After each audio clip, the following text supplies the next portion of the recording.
తాకట్లో ఉన్న మీ బంగారాన్ని విడిపించి ఆ రోజు ఆన్లైన్ రేటుకి కొంటాం. Sharma gold company.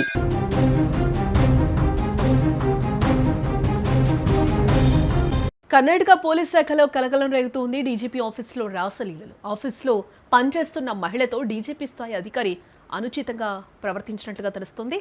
అసభ్యకరంగా ప్రవర్తించిన వీడియోలు ప్రస్తుతం వైరల్ అవుతున్నాయి నెట్టింట.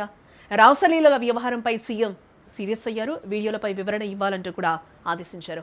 మార్ఫింగ్ చేశారంటూ కూడా పోలీస్ అధికారి అయితే చెప్తూ ఉన్నారు. శాంతి భద్రతలను కాపాడాల్సిన చోటే కామపిశాచులు చేరారు. సామాన్యులకు రక్షణ కల్పించాల్సిన పోలీస్ బాస్ కార్యాలయం ఇప్పుడు రాసలీలలకు అడ్డగా మారింది.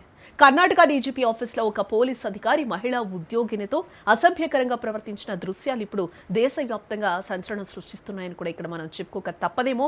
కర్ణాటక డీజీపీ ఆఫీస్లో సివిల్ రైట్స్ ఎన్ఫోర్స్మెంట్ డైరెక్టరేట్ డీజీపీగా డాక్టర్ రామచంద్రరావు బాధ్యతలు నిర్వహిస్తూ ఉన్నారు.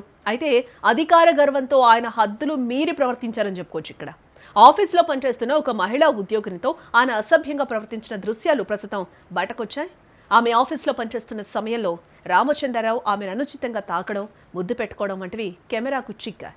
డీజీపీ ఆఫీస్లోనే పనిచేస్తున్న కొందరు సిబ్బంది ఈ అకృత్యాలను రహస్యంగా రికార్డ్ చేసినట్లుగా కూడా ఇక్కడ తెలుస్తుంది. ఈ రామచంద్రరావు మరెవరో కాదు, గతంలో గోల్డ్ స్మగ్లింగ్ కేసులో దేశవ్యాప్తంగా కలకలం రేపిన రన్యారావు తండ్రి కావడం ఇక్కడ సంచలనంగా మారిందని చెప్పుకోవచ్చు. రన్యారావు కేసులో రామచంద్రరావును బలవంతంగా లీవ్ పై పంపించడం జరిగింది. మళ్ళీ 2025 ఆగస్టులో ఈ లీవ్ను విత్డ్రా చేసి డీజీపీ స్థాయి అధికారిగా నియమించారు. మళ్ళీ ఇంతలోనే ఈ వీడియోలు బయటకు రావడం కూడా ఇప్పుడు కలకలం సృష్టిస్తోందని చెప్పుకోవచ్చు. ఈ రాసలీలల వీడియోలు సోషల్ మీడియాలో దావానంలా వ్యాపించడంతో పోలీస్ శాఖ పరువు బజారున పడినట్లయింది. బాధ్యతాయుతమైన పదవిలో ఉండి తోటి మహిళా సిబ్బంది పట్ల ఇంత నీచంగా ప్రవర్తించడంపై సర్వత్రా విమర్శలు కూడా వ్యక్తమవుతూ ఉన్నాయి.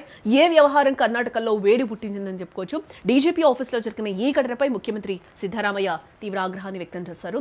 తక్షణమే దీనిపై సమగ్ర విచారణ జరపాలని, వీడియోలపై పూర్తి వివరణ ఇవ్వాలని కూడా ఉన్నత అధికారులను ఆదేశించడం జరిగింది సీఎం. అయితే నిందితుడిగా ఉన్న సదరు పోలీస్ అధికారి మాత్రం ఇదంతా కుట్ర అని వాదిస్తూ ఉన్నాడు. ఆ వీడియోలు ఒరిజినల్ కావు, తన ప్రతిష్టను దెబ్బతీయడానికి ఎవరో మార్ఫింగ్ చేశారని కూడా బుకాయిస్తున్న పరిస్థితులు కనిపిస్తున్నాయి ఇప్పుడు. కానీ వీడియోలోని దృశ్యాలు స్పష్టంగా ఉండడంతో ఆయన వాదనపై ఇప్పుడు నీడలు కమ్ముకున్నాయని కూడా చెప్పుకోవచ్చు.